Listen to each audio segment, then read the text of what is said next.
Il faut bien comprendre que lorsqu'un certain événement a lieu à un moment donné, il n'est pas forcément le point de départ de quelque chose. Il peut être la continuité de quelque chose qui a déjà commencé plusieurs années en amont. Donc, vouloir dresser le thème astral ou une configuration quelconque par rapport à cet événement ne fait sens que si l'on a vérifié que cet événement n'était pas dans la continuité d'événements antérieurs de plusieurs années.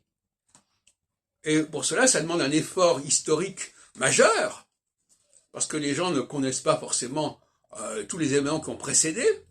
Par exemple, si on prend 1989, Gorbatchev, il est arrivé au pouvoir en 85. Et sa perestroïka, sa glasnost, elles sont la cause, en réalité, de ce qui va se passer en 89 et en 91.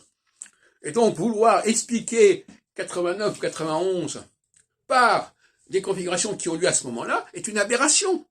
Il faut revenir au moment, au basculement qui a été déterminant, c'est-à-dire le changement de phase de Saturne, et non pas à des événements successifs qui ne sont que la conséquence de l'événement premier.